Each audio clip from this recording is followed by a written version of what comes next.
You're watching ABC7 Bangor. This is ABC7 News at Noon. Family Day was back at the Maine National Guard's Air 101st Refueling Wing this weekend. Good afternoon, I'm Susan Farley. People gathered in Augusta on Saturday to protest for prison reform in response to overdose and a dozen deaths that have occurred behind bars so far this year. And we'll hear how legislators are responding to a California organization that has told people not to eat Maine lobster. These stories and more coming up. First, let's check in with meteorologist Conrad Sapinski. Conrad?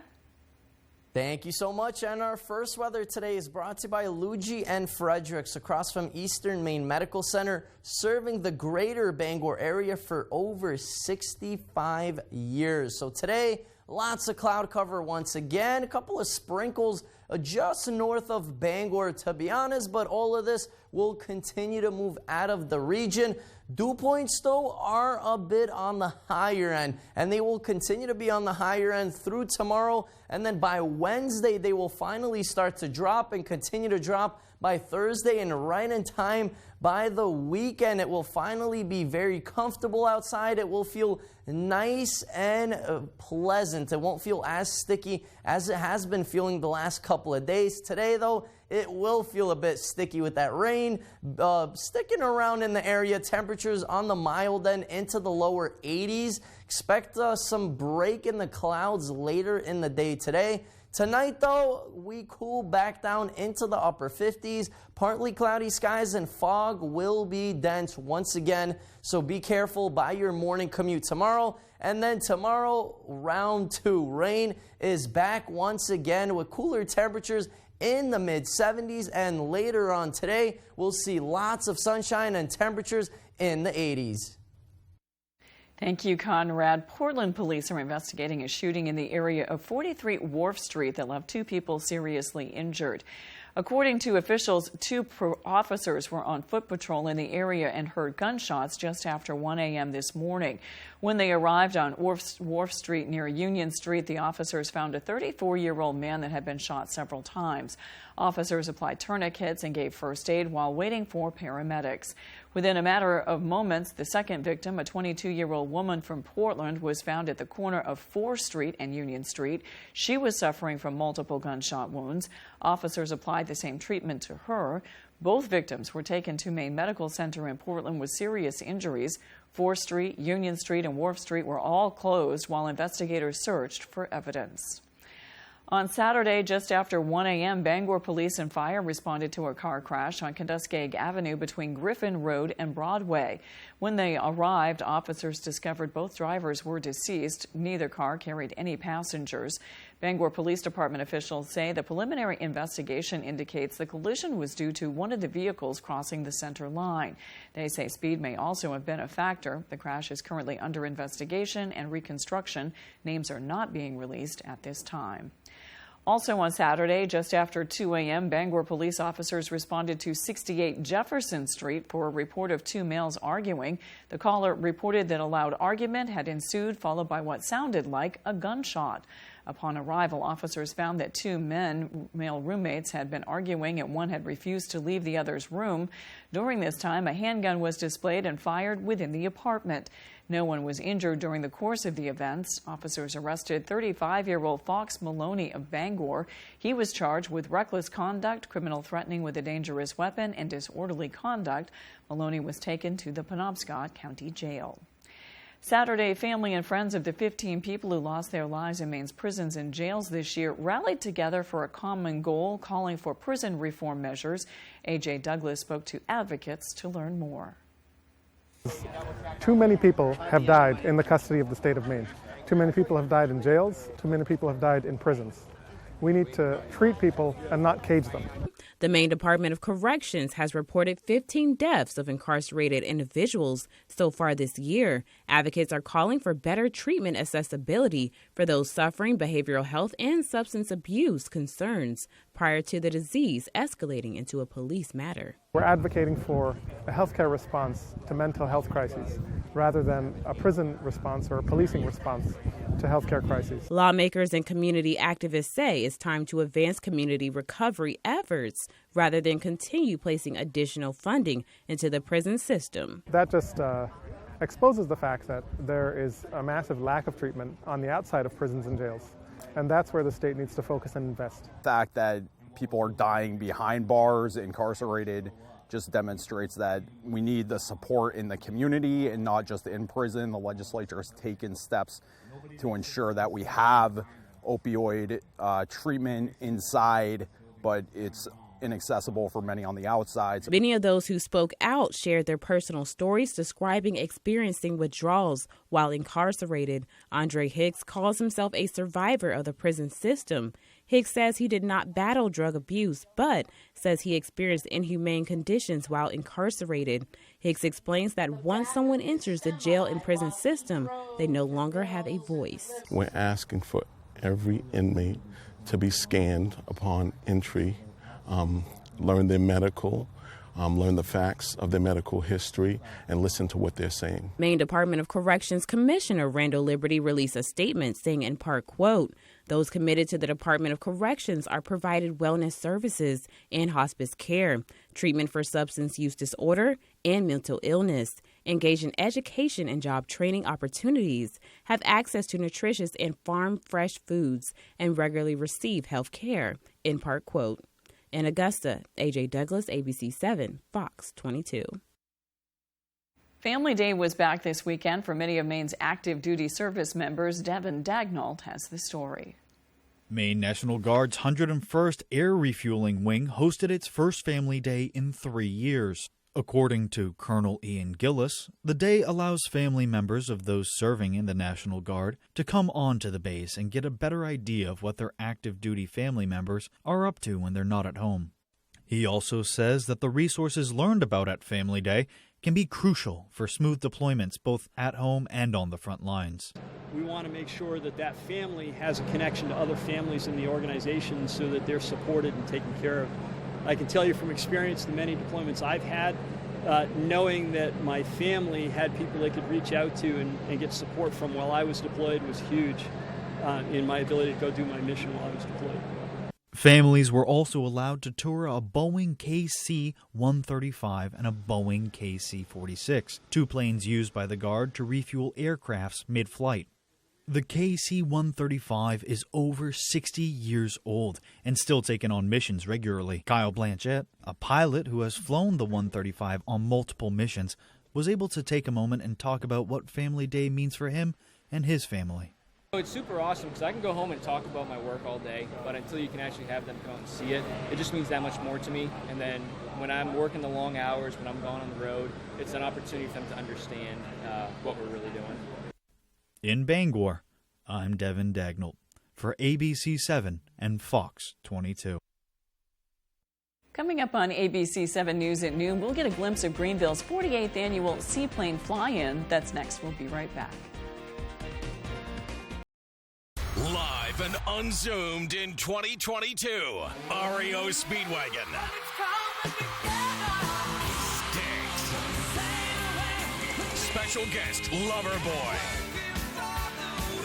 September 18th, Maine Savings Amphitheater in Bangor, Maine. Tickets on sale now at waterfrontconcerts.com or ticketmaster.com. Rocking the stage together again. REO Speedwagon and Styx with Loverboy live. Here, you can find monuments to veterans from many generations, except ours. Jared stepped up. Jared Golden joined the Marines after 9/11. He knew veterans needed to be recognized for their service. That's why in Congress, Jared fought so hard with veterans from both parties to build the Global War on Terrorism Memorial.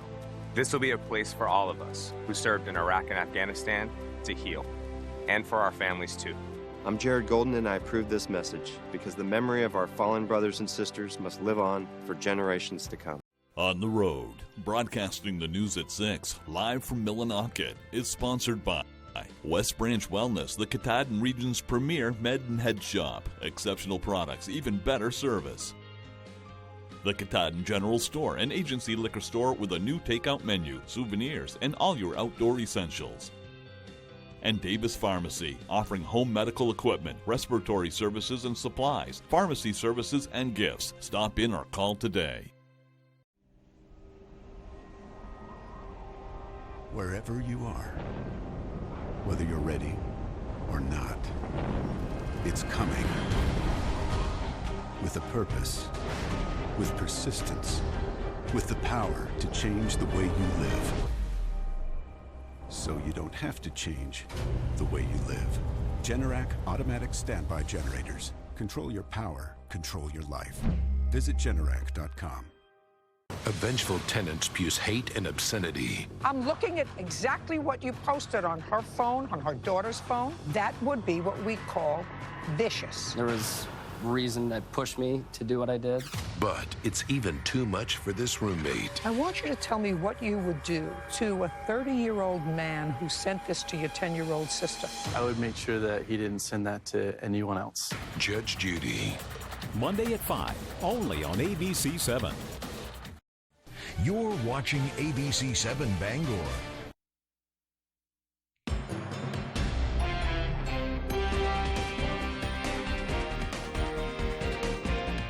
Greenville hosted a weekend full of events that were just plain fun. Devin Dagnall has the story. Friday, Greenville kicked off its 48th International Seaplane Fly-In. Every year since 1974, seaplanes from all over the United States and Canada come to land on Moosehead Lake and enjoy a weekend in Greenville. Attending the event is free for anyone who would like to watch the planes in action.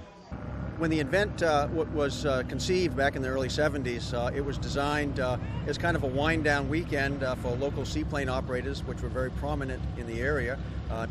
So after a long tour season, they said, let's get together after Labor Day, have a little bit of a gathering, a little seaplane activity, banquets, those types of things. And it's just developed from there into a very large organization. The weekend is filled with various events for both pilots and aviation enthusiasts alike to enjoy.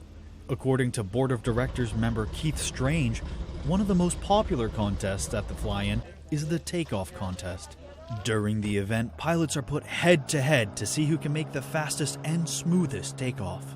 Eric Holstrom, a pilot who flew all the way from Wisconsin, is back again after being here for last year's fly-in. It was excellent. We had a great time. We showed up, was able to stay the weekend, and then turned it into a longer vacation, went over to Bangor and Bar Harbor and spent a week over there. So same plans for this year.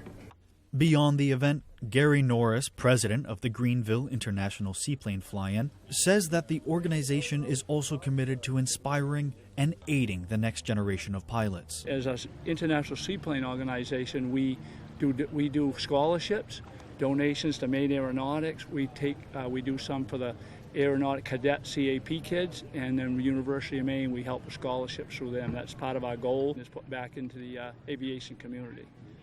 In Greenville, I'm Devin Dagnall, reporting for ABC 7 and Fox 22. Maine's political leaders continue to speak out following Maine lobster appearing on Monterey Bay Aquarium's Seafood Watch Red List. Legislators have written directly to the California-based organization providing additional research to counter their claims and request an immediate reversal of the decision. Maine lobster was added to the red list as a protection tactic for North Atlantic right whales swimming in the Gulf of Maine. Advocacy group Maine Watch Guarding Right Whales reports fewer than 350 Atlantic right whales are currently in existence.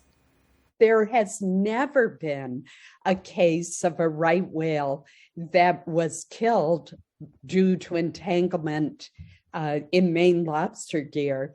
This listing makes absolutely no sense. My worry is that they will be unaware that this is not a scientifically based decision. Senator Susan Collins says retailers often utilize Seafood Watch decisions when making purchases, which is why her office plans to continue reaching out to retailers with information supporting Maine lobster men and safety measures they've taken to protect right whales. Local organizations rolled up their sleeves over the weekend to pull their weight in a team-building exercise for a good cause. Big Brothers Big Sisters of Mid-Maine hosted the Plane Pole event to connect amongst what the organization calls bigs and littles. Local sponsors and business owners joined in and pulled with all their might to support a good cause. We are so proud of the work that our bigs are doing in this community to help children, to inspire and ignite the potential that is already innately in them. We need more big brothers and big sisters, especially in the greater Bangor area. Anyone interested in volunteering as a big brother or big sister should visit bbbsmidmaine.org or call 207-236-BBBS. Coming up, a man in Burnham is being honored with an award for saving a young woman from a burning vehicle. Those details and more when we return. Jared Golden promised to watch out for us, even campaigned as a fighter against Biden's reckless spending that he knew would make inflation worse. But 3 days later, Jared Golden cast a deciding vote for Biden's newest wasteful spending bill that experts say will hike taxes by billions on those making under $200,000. Maine families are already struggling too much on Jared Golden's watch. Congressional Leadership Fund is responsible for the content of this advertising. If you've been injured and think you can't afford a lawyer, think again. There's absolutely no fee unless we win money for you. I called the twos when I was hit by a speeding driver. Lowry and Associates started working for me for no money up front. I never paid a penny out of pocket, and they settled my case for over $165,000. I'm Jim with Lowry and Associates. Call the twos. We win for you. If you're hurt in an accident, what do you do? Call 222-2222. ABC 7, Fox 22, Brewer Redemption Center, and Diverse Fighting Tattoo Studio want to send you to see Five Finger Death Punch live in concert with special guests Megadeth, The Who, and Fire from the Gods, Saturday, September 17th at the Main Savings Amphitheater in Bangor. Sign up to win tickets by registering at Brewer Redemption Center in the North Brewer Shopping Plaza, and Diverse Fighting Tattoo Studio, voted Bangor's best for 10 straight years. Win tickets to see Five Finger Death Punch, September 17th on the Bangor waterfront. Let your creativity run free at the Creative Arts Center, where we offer fun and affordable activities for all ages. Birthday parties, pottery wheel classes, painting lessons, or just for the fun of it. Get fired up for glazing projects as well as acrylics. We offer a wide selection of ceramic products for you to choose from, and we have thousands of pieces ready to paint. We are a Paragon kiln dealer and a Laguna Clay distributor. Stop by the Creative Arts Center today, located just off the Joshua Chamberlain Bridge in Brewer. The Creative Arts Center, where your only limitation is your imagination. It's Wheels' 40th season. That means we're going XL. With extra luxurious trips. And we're adding a $40,000 XL wedge. Wow! Sign up for your Spin ID and you could win 40 grand when our players do. It's extra lucky for you. Maggie, don't you love our new extra large dressing room? What extra large dressing room? Never mind. Weekdays at 7 on ABC 7.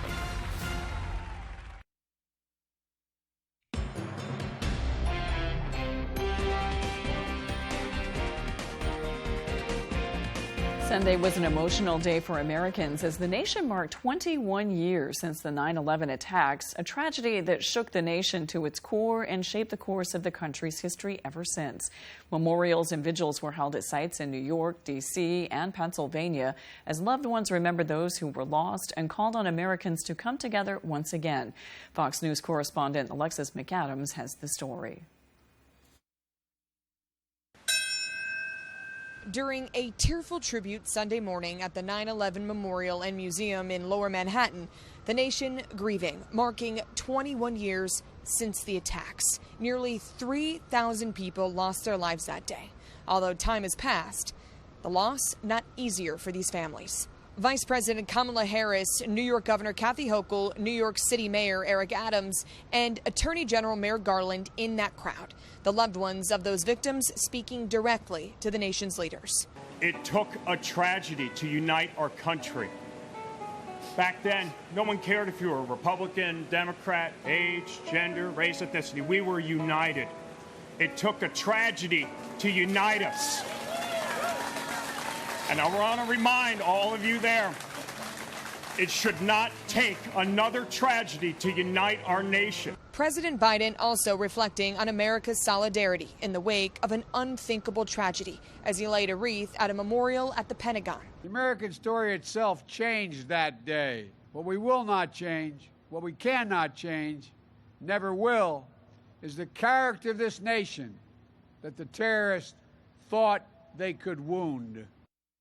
First Lady Jill Biden also attending a vigil at the site in Pennsylvania where a fourth plane crashed after a heroic group of passengers stormed the aircraft's cockpit and disrupted the hijackers. Tonight, the tribute lights will shine here in Lower Manhattan, two beams pointing right up into the night sky. Although those lights will dim when the morning comes, the memories of those who lost their life will not. Reporting in Lower Manhattan, I'm Alexis McAdams, Fox News. A man in Burnham earned a life-saving achievement award for his actions in saving a woman from a burning car. Matthew Duronsik has the story. She is alive and well today because of Tristan's actions that night. A crash happened in Burnham August 6th around midnight. According to Waldo County Sheriff Jeremy Trafton, Tristan Poulin was home when he heard a loud sound. We had a young woman who lost control of her vehicle and ran off the road, flipped the car over, Tristan heard the crash. He actually ran outside in his stocking feet. The car was already on fire. Sheriff Trafton says Tristan Poulin reacted in the moment. Tristan ran out barefoot and grabbed her and got her. He tried to get her out of one side of the car and couldn't get the doors open. He ran around to the other side as the flames were spreading in the vehicle, and he was able to get that door open. He pulled her out and pulled her to safety. Sheriff Trafton says Poulin's effort meant a lot to the entire Waldo community, and his quick thinking earned him a life-saving achievement awarded by the Sheriff's Department. Trafton says this award holds a special meaning to him and the people who earned it. We don't give out a lot of these, so we put a lot of thought and meaning into this award. Give life-saving awards, from time to people across the state, and this is exactly the type of situation when somebody goes out of their way to save somebody's life and putting their own life at risk. She would not be here today. So that family would be mourning the loss of their daughter, of their sister. It was actually Deputy Dyer who wanted to give Tristan the award, saying that he did everything by the books to help save that young girl's life. Reporting from Belfast, Matthew Duronsik, ABC7 and Fox 22. When we return, Conrad Sapinski has your 5-day forecast. I'm Jim with Lowry & Associates. Winning car accident cases is what we do. Check out a few of our big wins. I broke my wrist and they got me $185,000. What did the twos do for you? I injured my hip and they got me $260,000. What did the twos do for you? I needed multiple surgeries and Lowry & Associates got me $350,000. Call the twos. We win for you. If you're hurt in an accident, what do? Call 222-2222. Your favorite restaurants were half off. It's half off dining from Fox 22 and ABC 7. Go to foxbangor.com, click on half off dining, and start saving now. Mainly Pizza is not just pizza. They have grocery items, baked goods, breakfast sandwiches, and subs. They also have freshly baked desserts and ice cream, all in a family atmosphere. A visit to Mainly Pizza is worth the drive. Great restaurants from all over Eastern Maine at half off dining from Fox 22 and ABC 7. On the Road, broadcasting the news at 6, live from Millinocket, is sponsored by Emery Lee & Sons does it all and does it well. Your general contractor since the 1960s. Stearns Lumber Company, offering lumber, hardware, paint, pet supplies, rental equipment, and more. Family owned and operated since 1838. And S&S Weapons, open Thursday through Sunday, 12 to 6. Stop in and let Scott or Sam help you find what you're looking for. Hi, my name is Tony Ruda, founder of the Senior Planning Center. There isn't a week that goes by that we don't help some Medicare recipient in their Medicare programs and save them money. The Senior Planning Center has locations and agents throughout the state of Maine. So why would you want to call an 800 number out of state when the help is right here at home? Give us a call so we can help you save money and make your Medicare decisions. It's back to school season, and that means many of you are looking for weeknight-friendly ways to feed your family. So today, we're sharing a comforting meatloaf recipe that's elementary to make and A+ worthy when it comes to dinner time. We start by combining some ground beef, plain breadcrumbs, milk, a couple of eggs, some chopped onion, and a few seasonings. We found that the best way to mix this is to dig in with both hands. Just make sure you don't overmix it or you'll end up with tough meatloaf. Now, into a loaf pan it goes. You could also make this on a rim baking sheet so it looks more freeform. To finish it off, we make a simple glaze by combining some ketchup, brown sugar, and a few seasonings. We'll spread that over the top before roasting off our meatloaf. While it's in the oven, you can throw together a quick salad or maybe whip up some mashed potatoes to serve with it. You won't have to ring the dinner bell because the aroma alone will bring everyone to the dinner table. It's so moist and flavorful, everyone's going to want seconds. The recipe for our down-home meatloaf is online now, so you can serve your family something comforting during this busy back-to-school season. I'm Howard in the Mr. Food Test Kitchen, where today we found an A+ way for you to say, ooh, it's so good. A Hudson University student that beat the odds to pursue a higher education was featured during the Women's Philanthropy Council luncheon. Carla Rodriguez is a junior college student who found herself on the brink of homelessness during her senior year of high school. Thanks to help from a close friend's mother, she was able to secure housing and stay motivated to apply to college. Now, 3 years later, the Massachusetts native is a double major at Hudson University with a 3.4 GPA. Rodriguez and other students receiving scholarships had the opportunity to meet the very donors who contributed to their success. Well, it's very special for me because I attended college on a scholarship for 4 years, and I learned how important it was. It's very important to actually take that first step, and it's very hard to do that, but once you do that, it's easier to keep going, and in the end, you'll be happy that you did do that. Rodriguez says she plans to become a surgeon thanks to the generosity of those who have donated to her education. Now let's check your full forecast with Conrad Sipinski. Conrad? Welcome back. It's a Monday. Happy Monday. And our main weather today is brought to you by Scott's Recreation, New England's largest trailer dealer, home of Maine's lowest camper and tractor. Prices, locations in Turner, Manchester, Herman, and Orono, Maine. So lots of cloud cover outside today. Even a couple of sprinkles. If you love rain, there you go, a couple of sprinkles in the area. Most of that will continue to move out of the region, but look what happens by tomorrow. Round 2, if you thought we're in the clear, forget about it. More rain is back, and this one is going to be a little bit stronger than what we had yesterday, so get ready. It will be raining. Cooler temperatures will be back as well. Winds, not a big issue right now, coming in with a 0 mile per hour wind speed in Bangor, so pretty much a no wind happening right now. But later on today into tomorrow, a little bit different. The wind will be more on the breezy end, still not anything strong at that, but anything closer to 15 to 20 mile per hour wind might be a little bit of a hassle. At least those temperatures will be on the warmer end today. And the last couple of weeks, temperatures have been pretty close to average. We've seen cooler periods warming back up into the 80s and then really cooling down, barely reaching 61 as a high last week and then climbing up the ladder once again. The last several days been very warm into the 80s. That 80 temperature trend will continue today, and then we're finally done with that by tomorrow, back into the 70s, and then look what happens by Thursday into Friday. Really cools back down, really into those 60s. So get ready, bring out those sweaters. It will be cool. Temperatures today, though,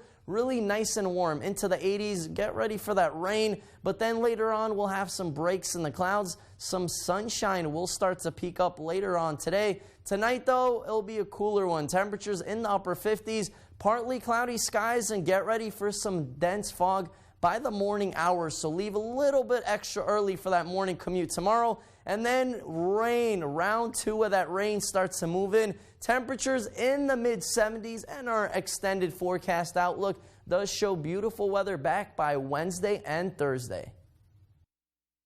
Thank you. That's all for ABC 7 News at noon. Thanks for watching. I'm Susan Farr. It's season premiere week on Jeopardy! Will he be the first to make his mark in season 39? And our returning champ isn't wasting any time. Wow. That's a lot of money. The competition is unbelievable. You're in the lead. Cool. What? Okay. Featuring the Karate Kid, Ralph Macchio. Just wax on, wax off. I'll be presenting clues on Jeopardy. It's an entire category about Cobra Kai. So kick it with me. This week, yes, on Jeopardy. All this week at 7:30, only on ABC 7. You're watching ABC.